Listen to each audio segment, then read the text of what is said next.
are, Ghoulies, and we've got a great show for you tonight. That's right, because Chris is here. What's your last name, Chris? House, H-U-U-C. Oh, okay. Easy to spell. All right, and we're here to talk about the Milwaukee Twisted Dreams Film Festival. That's right. So let's get the ball rolling with that, and give me all the details on what's happening, what brought it together, and let it roll, baby.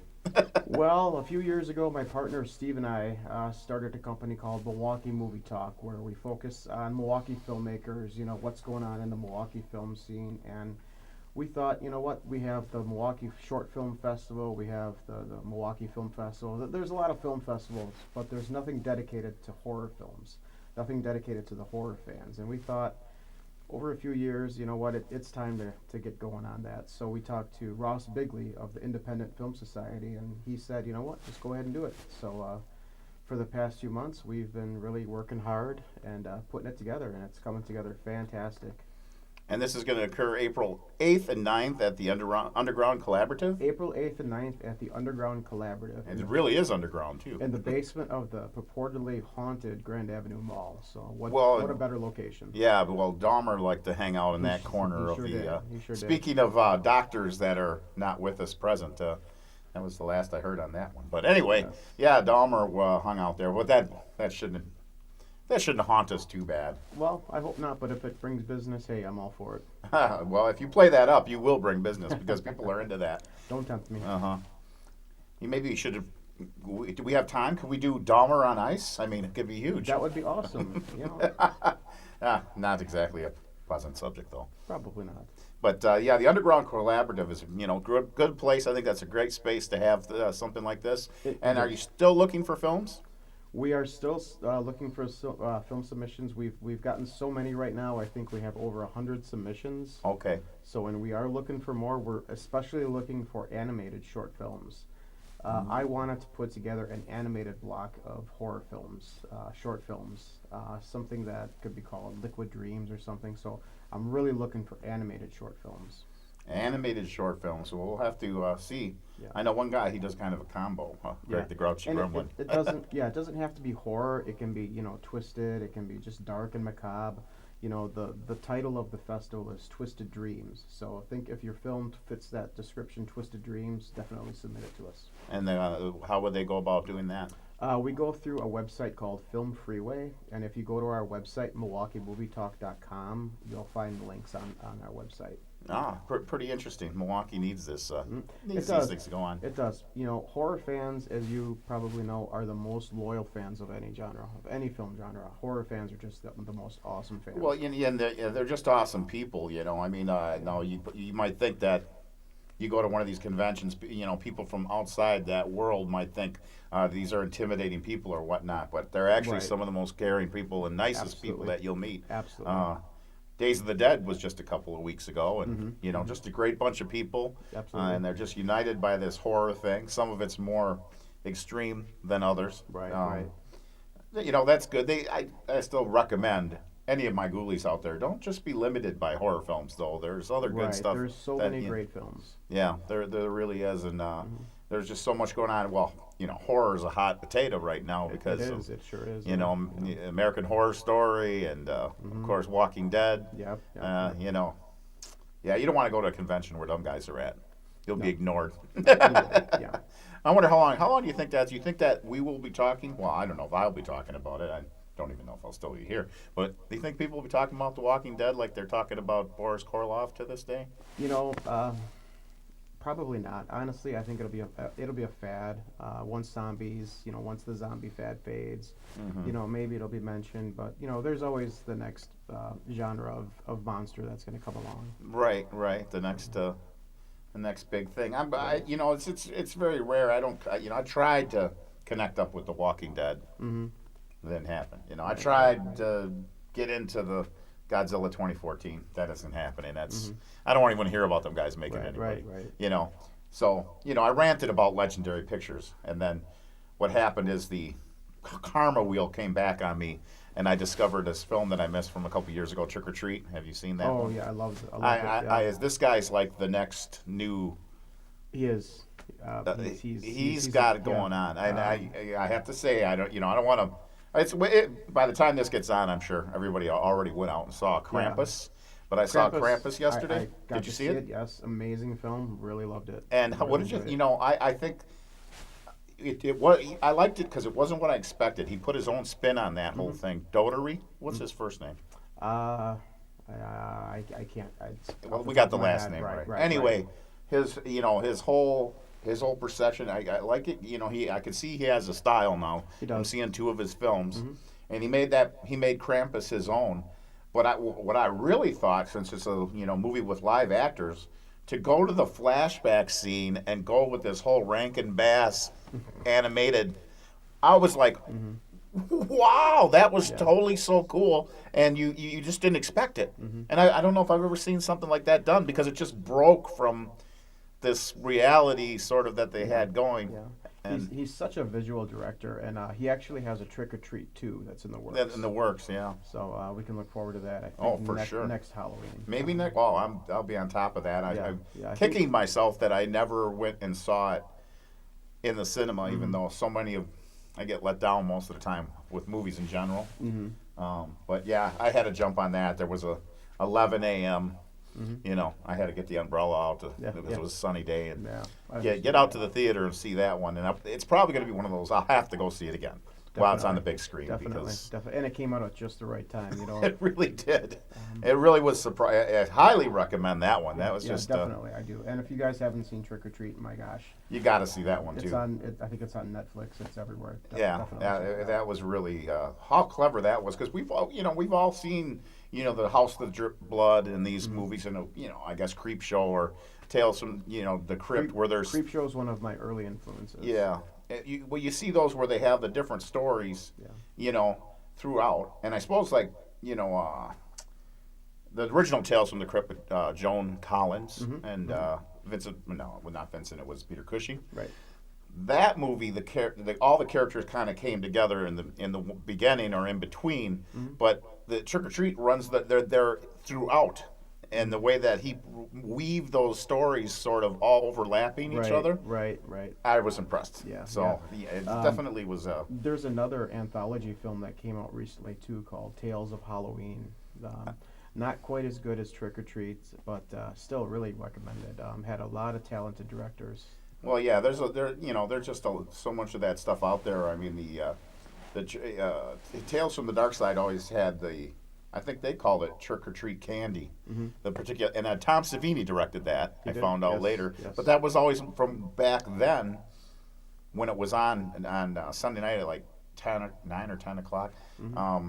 That one always stuck out. And that was very cool. I managed to score. Speaking of stuff would be good for the show, I scored a 2-disc set of the Ray Bradbury's. What do you call it? Ray Bradbury Theater, I think. Bradbury Theater? Yeah, and those are a lot of those little short things like Night Gallery and whatnot. Yep. And just always, that's kind of cool stuff to just do those. It's almost like you're doing a short film, a number of short films. Right, exactly. And this guy Dotery that did Trick or Treat and now Krampus, he really went back, and what he discovered, especially and he weaved into his movie, is that Halloween, before the monster culture came along and horror movies, was a kind of a different thing. Scarecrows, black cats, devils, Right. And there wasn't even a Phantom of the Opera yet. Right. Okay, and then the horror culture mixed in with that, and people see me now, and they'll be like, "Oh, Halloween's over," if they don't know who I am. Halloween's over. Halloween's not yet. Blah blah blah blah blah. And I got to explain it that if you look at the old Halloween, it's a holiday, it's a season.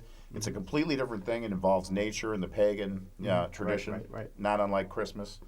And that's its own entity right there. Now, horror movies came along, and as you know, there's probably a horror convention going on as we speak somewhere in the United States. All right, that's a year-long thing. Horror films are a year-long thing. They're two separate entities.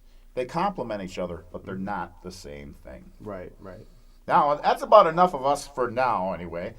We got to get into tonight's movie. I know they really want to see this one. 20 Million Miles to Earth. Yeemeyer, the monster, great, I don't want to call it claymation. No. Stop motion animation. Takes place in Italy, which is real interesting. Yeah. Very interesting monster. And it introduces that whole concept of something very small growing very large. And I think they explain that it's supposed to be from Venus, and our atmosphere makes it grow. Of course, because anything Hey, from Venus, anything to move the plot along, right? Absolutely. All right, you get into it. 20 million miles to Earth on Dr. Destruction's Crimson Theatre Milwaukee, ghoulies. You're going to love this. Oh, no, poor Yemeyer is in a cage. Poor monster's going to know what married life is like now. Yes. How about you give us some more in-depth details about the Twisted Dreams the Film Twisted Festival. Dreams Film Festival, Well, yes. I reached out to you, and you agreed to be our horror host, so Dr. Destruction is our official horror host. Thank you. He'll be hosting his show live from the event. We have a lot of film directors that are going to be there that are willing to do some interviews. Some names, Dick Ruddert, some of you might know of him. He's from Cedarburg. He's a big name in L.A. right now. He's one of the writers on Adventure Time, the cartoon series. He's got a fantastic short film called The Trap. That's one of the only 2 films that I've approved so far, so he'll definitely be there. The other film is High Neighbor, and that's with a man named Chad Halverson. He'll also be in attendance. Hilarious science fiction film, definitely something that you're going to want to watch. Other guests, we reached out to all the horror hosts. Rich Peterson, I believe, from Madison. Right. Reached out to Dedgar. Still waiting to hear back from him. We've got Wiccans coming out to sell their bath salts and whatever they have to offer. Tarot readers. Moe's Irish Pub actually just agreed to be our presenting sponsor, so that was big news for us. They're going to cater the event, and we're going to have our official after party on Saturday night, the 9th, at Moe's Irish Pub. Oh my God! Is there a hotel nearby? There's Those after parties, But they're going to offer some great deals, so we're real excited about being them on board. That sounds exciting. Very exciting. Yeah, it really is. And of course the after parties. Yeah. I did go to the Killing Pole after party in Chicago. Did you? Yeah. But I was driving, so I had to behave. Okay. But I was thinking that's probably a better thing anyway. Probably. Well, if you need a designated driver, we have plenty That's on right. board. I mean, a few years back, I went to one of those things, and somebody stepped on my tongue. I wasn't too happy. Oh, yeah. Yeah, it was not good. Another thing, Mark Borkart is going to be our opening night guest, our host. He's going to host the event on the opening night. So a lot of people know Mark Borkart, writer and director of Coven. Okay. Milwaukee luminary filmmaker. Cool. Very cool. There really is so much talent and good art and everything up in Milwaukee. It was always sort of my New York when I was, old stomping grounds. The band played up here everywhere, And during the height of the Milwaukee punk, or the by punk by the time it made it big in the Midwest, it was a little bit slower than CBGB's, but Yeah. even though that was still around, but it's quite exciting to do Crimson Theatre Milwaukee and be up here and be able to get guests like you that are so active and doing cool stuff. Yeah. Well, it's great that we have people like you that are bringing attention to horror films and to events like this. I mean, you're invaluable to horror. Well, it's all about the local, right? It's really about your local scene and what you can do. And I'm just so, as I might have already said, pretty much turned off by Hollywood, even though Dodory's he's making things happen. He is, yeah. Oh, we also have magicians coming. We have Luca, who just got back from Branson. He was doing a show called The Revolutionists in Branson. He just had a year contract. Fantastic magician. He'll be there April 8th and 9th doing shows. And also been in touch with Dead Man's Carnival. We're hoping to get them there on April 9th. So they're going to do a midnight show. And also, I don't know if I mentioned this, but we have the exclusive Wisconsin premiere of Joe Dante's new film called Dark. That's going to be our feature film, but we're very lucky to have that as a premiere at our festival. So fortunate. Well, we're going to have more on this to come too. Absolutely. We've got a lot of time. You can come back on the shows. You're welcome to come down to Kenosha. Definitely. If you want to do some live magic and anything else you want to promote, Absolutely. A lot of fun having you on. So you got to get to it now. Back to 20 million miles to Earth on Dr. Destruction's Crimson Theatre Milwaukee. Don't you love it? All right, ghoulies, a little action here on Crimson Theatre. Ray Harryhausen really knew how to put a good barn fight together here. Who would have figured? And that, that being said, that's just the magic of stop motion work, and it really lends itself to those Greek mythology type creatures. I thought you really worked well with that. But now, on the subject of magic, you have a history of magic in your family. Tell us a little bit about that. I do. My father was a stage magician for many, many years. His stage name was Kai Jurgens. He owned a magic shop on St. Paul Avenue. A lot of you magicians out there that are watching this would probably know who he is. He had one of the best magic shops in the country. We had people from all over the world that would come. He had been doing magic since 1952, I believe. Performed all over the country. You know, as a kid, I was so lucky during the summer we'd get to travel the country and do shows for, you know, all kinds of different people, circuses, sideshows. You know, met a lot of really nice people. So, and magic and the community is just an awesome community. Yeah, it's great. Very interesting. You know, I did a little bit of the traveling sideshow bit myself. Well, actually, a lot of that. Yeah, it's fun. It's a lifestyle, and it's a fun one. And we did Lollapalooza in '96, and someone had a sideshow, and it was the Headless Woman, Okay. and the body looked as human as possible. Sure. Got up to the neck, and it was just some really rather cheesy looking. Yeah. But we still couldn't figure out what was going on there. Right. Have you heard about the Headless Woman That's trick? one of the oldest tricks in the book. Okay. A lot of magicians use the same effects, just in different types. Like the Headless Woman, that's a super easy effect to do. But people will use it, you know, missing an arm, you know, missing a whole body, you know, just the head. It's an old effect, but This was really interesting. I mean, because this was a well lit exhibit. Okay, so it wasn't like there were shadows or anything, or mirrors, or maybe there. I don't know. It was really amazing though, and that was a great. That particular Lollapalooza was I think that was unfortunately Metallica, but Cheap Trick was there. Ramones, Cool, Twisted that tour. Nice. And God, I can't remember the girl's name she was in charge, but you'd always get to these things and you got to find out who you've been talking to and what what they're really like. And it was, oh God, I wish I remember her name. I got it in a phone book somewhere, but she had a silver dress, mini skirt on, and big boots and like colored hair, and she was like the coolest. She was so cool. But yeah, that's a good vibe. County fairs and all that sort of thing too. Yeah, it really is. You know, it can be. Kind of depends if you have something like that that's actually an exhibit where they put you.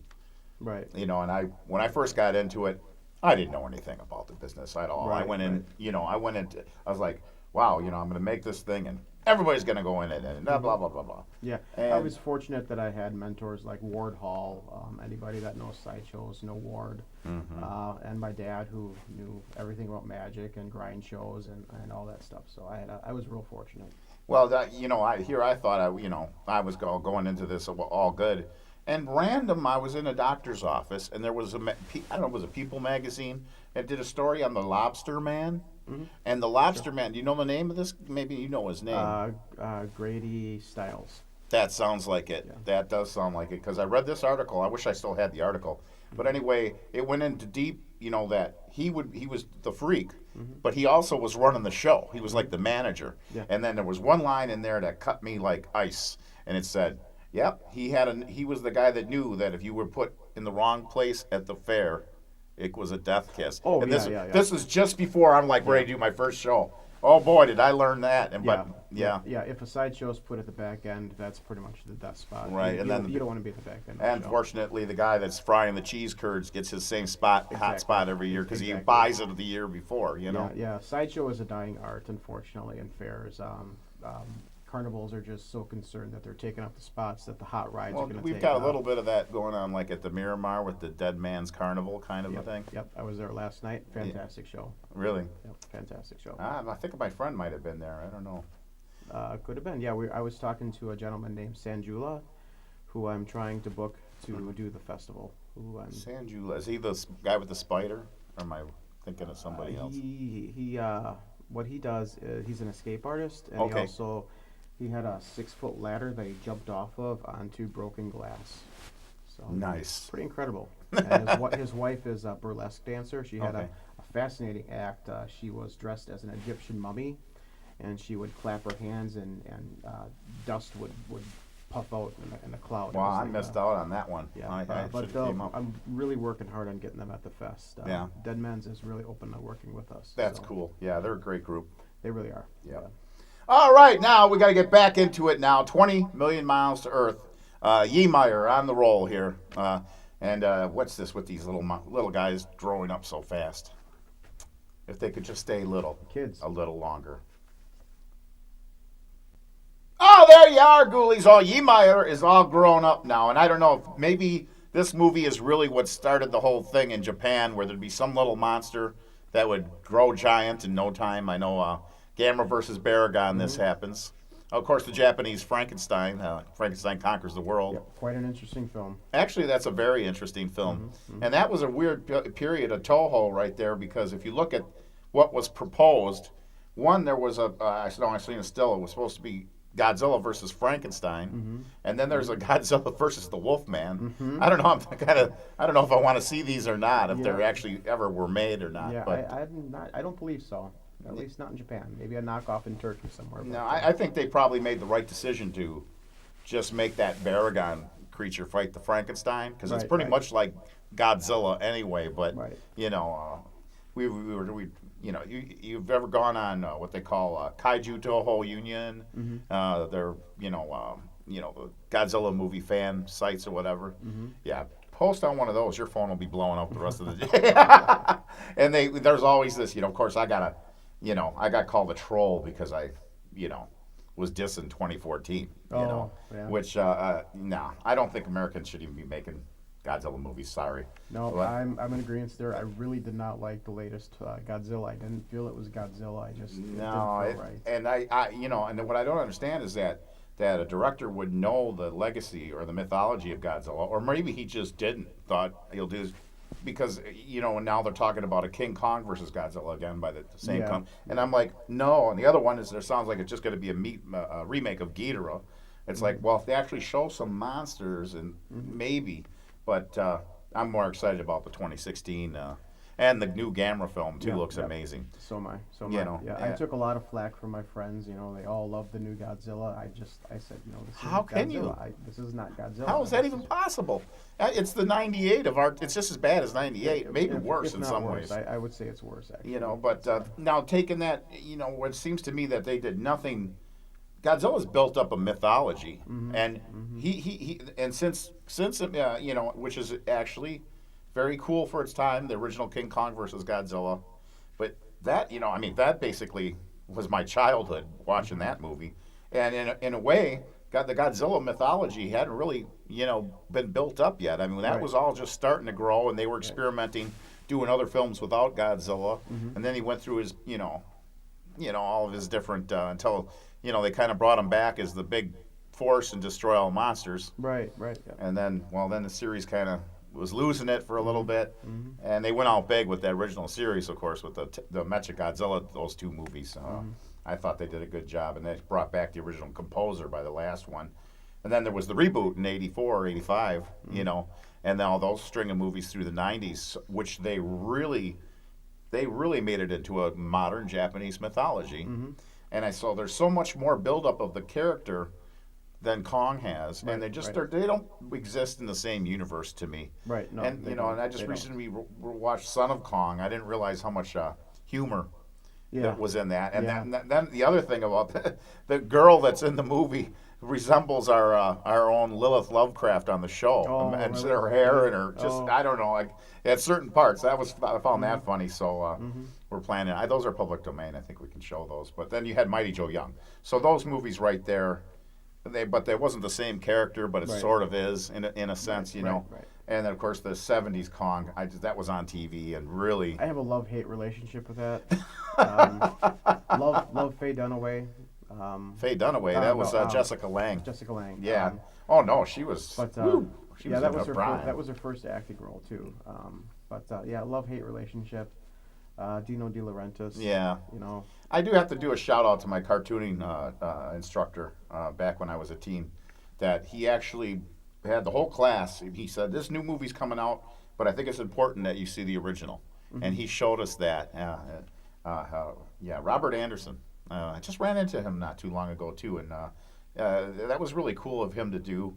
At the time, it was, I know at the time, seeing, the shotgun death scene at the end seemed really intense for its time. And that was kind of skipped completely with the reboot that they did. Too much CGI going on there, though. Peter Jackson's. Yeah. Well, when they're falling down the cliff and there's 3 dinosaurs jumping like frogs, right. and they're all falling and fighting at the same time. Right. Okay, now you're in the Spider-Man universe, and so then there was a sequel to that, De Laurentiis Kong, called King Kong Lives. That the review simply said, "Why?" I saw it in the theater and I said the same thing. And and then the gorilla. Wait a minute, they have the baby Kong, and it just it's fitting in somebody's hand. That would be a little bigger than that. You would think so. All right, you know what? Yeah. You lost me. All right, I'm trying here. I did go see it in the theater too. Yeah. But those 2 movies did nothing for any kind of a legacy, and the Peter Jackson movie is pretty forgettable, really. It is, and there's going to be a sequel, Kong Island, Uh-huh. or Skull Island, I think. They're going to go back. It's going to be a prequel to King Kong. Okay. So who knows if we'll see another baby King Kong in somebody's hand or not? Probably Please. CGI, of course. Yeah, of course. Now, I gotta say, and maybe you'll agree with me or not, one of the biggest problems with the new Godzilla movie to me was there shouldn't have been any introduction of any other monster. The previews led me to believe that it was going to be dark, like the original, the way it should have been. Yeah. As soon as you introduce another monster, that's a different kind of film. It's Rubberzilla wrestling spectacle. Right. It's fun, don't get me wrong. I love it. But it shouldn't have been that way from the get-go. But for the little bit of time that you actually see Godzilla on the screen, I do have to say that they didn't let that CGI drive the character. You know what I'm saying? I mean, because they kept it under control. He wasn't jumping and doing flips, and it made it seemed the girth of the monster. Right. Unfortunately, those few minutes don't save a very overlong film with boring characters. Very little screen time for Godzilla, but that's common for Godzilla movies. He really doesn't have a lot of screen time. But you got to have. I mean, just I don't know. The rest of it wasn't there. Right. I think part of the charm of those as a kid, growing up and seeing those is, you were in Japan, so you would see antiquity of Japan. So hard for a Hungarian to pronounce this dialogue. Maddening. Hard for me. Live television, But, you saw that very foreign, exotic side to it. Even in some. Now I find myself I'm more intrigued sometimes by the actual the humans plot line in some of the movies. You get to go back in and look. Ghidorah, the 3-headed monster, and the other one, Monster Zero, as it's called. Those 2 are you could tell they put a lot into the special effects there, and those were probably. And the Mothra one, you can see the old, in the original series, you can kind of see that going in a direction. And then, and there's Godzilla versus the Sea Monster, or Ibraya, Monster from the Deep, which someone had told me may be true or not, but if you think about it, it seems like it makes sense that was actually supposed to be a King Kong movie. And at last minute, they just put Godzilla in. I could see that. The whole thing with the girl, and he, I hadn't heard that before, but I can see that. I kind of wondered. Then they kind of, where did it go from there? Son of Godzilla? Son of Godzilla. Son of Godzilla with the one and only suit at that time was ever worn was in that movie. And it was a very strange looking, I don't know what and then, of course, there's the suit they use for Destroy All Monsters, Godzilla's Revenge, Godzilla versus Smog Monster, and then it shows up literally getting destroyed on camera in Godzilla on Monster Island, a.k.a. Godzilla versus Gigan. There's one scene in there where this whole back end is burnt up like tire rubber. The suit must have started on fire. It's exploding. You're seeing pieces fall off of it. And then we got that one with Megalon, and I don't know. And, the kids rave about Godzilla versus Megalon. I thought, even when I was, 15, 16, I thought, this is terrible. But the kids think it was cool now. Whatever makes money, if a movie makes money, they're going to make more of it. So and they had, that came out around the time. Probably that one, Monster Island got skipped over. And we were waiting for that. It never came. We knew if we saw a picture of them making a Godzilla movie and Famous Monsters, we'd had to wait a couple years for them to get it here. And then that one never came, Gigan. But then Megalon came out with Gigan in it. But Megalon and Godzilla, their poster, they're both on the Trade Center towers because that was the King Kong movie was out around the same time. Right. And right. and then how ominous that what ended up happening. Yeah. Yeah. That's really weird that's, because those towers are a major part of the movie. Strange, isn't it? Anyway, Ghoulies, we're going to get back to it. We got a giant monster of our own. Yemeyer here, he's ready to roll. It's going to be the exciting conclusion now of 20 million miles to Earth. Paisana. All right, that was the exciting conclusion of 20 million miles to Earth. Good sci-fi there. And, well, why don't you tell us a little bit about what's going on in the modern horror world? Oh, modern horror. It's all about the independent filmmakers, really.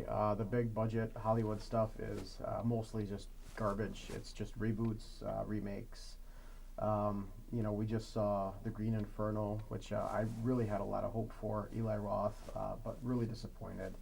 So it's all about the independents. Ty West is my favorite independent film director. Okay. He's done some amazing things. He's done The Innkeepers, House of the Devil, which he actually, when it was released on home video, he released it in a clamshell VHS along with DVD and Blu-ray. But it was such a collectible item. It was so cool. But for horror, it's all about the independent filmmakers. It really is. Don't look at big budget Hollywood for good horror. Or much of anything. Right, I've really not been impressed, I mean, look at the remakes, Poltergeist, complete garbage. That didn't even get me out to the theater. The original one really never did it for me. I mean, but there are some decent reboot horror films. I really like the Texas Chainsaw Massacre reboot from Marcus Nispel.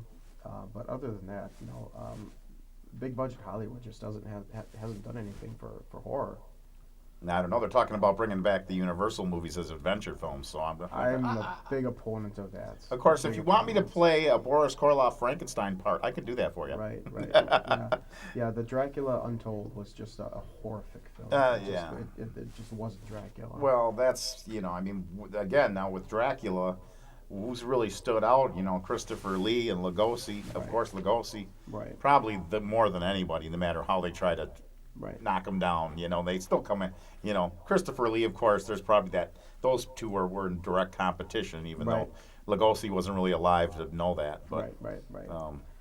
Thankfully, they wanted Dracula Untold to be the kickoff to the new Universal series, but now they're kind of going back and changing their mind and thinking, well, maybe we should do horror instead of action adventure. So there's still hope that they'll do a horror. Well, that's kind of an odd place for them to be anyway, because you have the original movies, which were so much a gift of time, the actors, so many things came together.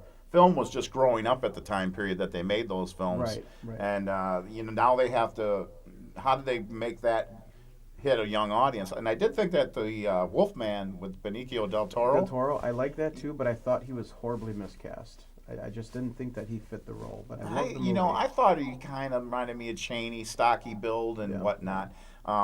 I didn't have that much. I actually had more to say good about it, because what they really did is they kind of took it all. You got of course the main Wolfman, but then you've got the hint to Werewolf of London. Right. And there's a little bit of Oliver Reed's Wolfman in there as well. Mm-hmm. And believe it or not, even sort of I've got the whole thing with the movie Wolf.